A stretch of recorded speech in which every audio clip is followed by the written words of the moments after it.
ମୋ ନାଁ ସନାତନ ଲେଙ୍କା, ନୟାଗଡ଼ ଜିଲ୍ଲା ଶ୍ରୀଅରବିନ୍ଦ ପାଠଚକ୍ରର ଆବାହକ। ଆଜି ଆମର ଏଠି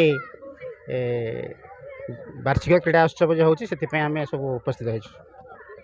କାର୍ଯ୍ୟକ୍ରମ ଆମର ପ୍ରତିବର୍ଷ এইଭଳି ବାର୍ଷିକ କ୍ରୀଡ଼ା ଉତ୍ସବ ବିଭିନ୍ନ ପ୍ରକାର ସ୍କୁଲରେ କରାଯାଏ। ଆମ ନୟାଗଡ଼ ଜିଲ୍ଲାରେ 16ଟି ପୂର୍ଣ୍ଣାଙ୍ଗ ଶିକ୍ଷା କେନ୍ଦ୍ର ଅଛି। ସେଥିମଧ୍ୟରୁ ଇଟାମାଟିରେ ଏହି ବର୍ଷ ପାଳି ପଡ଼ିଥିଲା। ତାଙ୍କ ଆୟୋଜକ ମାଧ୍ୟମରେ ପୂର୍ଣ୍ଣାଙ୍ଗ ଶିକ୍ଷା କେନ୍ଦ୍ର ଇଟାମାଟିର ସବୁ ଶିକ୍ଷକ ଅପଭାଇମାନଙ୍କର, ପରିଚାଳନା କମିଟି ମାନଙ୍କର, ସଦସ୍ୟମାନଙ୍କର, ସଭାପତି, ସେକ୍ରେଟାରୀ ସମସ୍ତଙ୍କ ଆନୁକୂଲ୍ୟରେ ସହଯୋଗରେ ଏହି ବାର୍ଷିକ କ୍ରୀଡ଼ା ଉତ୍ସବକୁ ଆମେ ନେଇଥିଲୁ ଏବଂ ଆଜି ତାର ସଫଳ ରୂପାୟନ କରିବା ପାଇଁ ଯାଉଛୁ।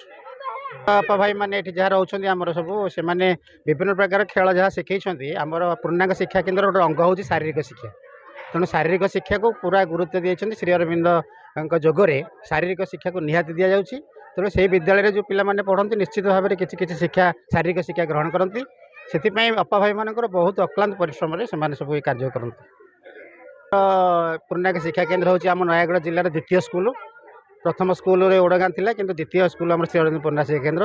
ଏଠାରୁ ପିଲାମାନେ ବହୁତ ଉଚ୍ଚ ସ୍ତରରେ ପାଠ ପଢ଼ିକି ଡକ୍ଟର, ଇଞ୍ଜିନିୟର, ବର୍ଷର ଏବଂ ରାଜ୍ୟସ୍ତର, ବାହାର ସ୍ତରରେ ମଧ୍ୟ କାର୍ଯ୍ୟ କରୁଛନ୍ତି। ଏବଂ ବିଭିନ୍ନ ପ୍ରକାର ଖାଲି ଯେ ଚାକିରିରେ ନୁହେଁ, ବିଭିନ୍ନ ଅଦର ଆକ୍ଟିଭିଟିଜରେ ମଧ୍ୟ ତାଙ୍କର ପାରଙ୍ଗମ ଦକ୍ଷତା କରିଛନ୍ତି, ଯେଉଁଟାକି ଶିକ୍ଷକ ଅପଭାଇ ଏବଂ ପରିଚାଳନା କମିଟିର ସଦସ୍ୟମାନଙ୍କର ବହୁତ ଉଦ୍ୟମ ସହକାରେ ଏହି ସ୍କୁଲ 86 ମସିହାରୁ ସୃଷ୍ଟି ହୋଇକି ଏ ପର୍ଯ୍ୟନ୍ତ ଯାଇଛି।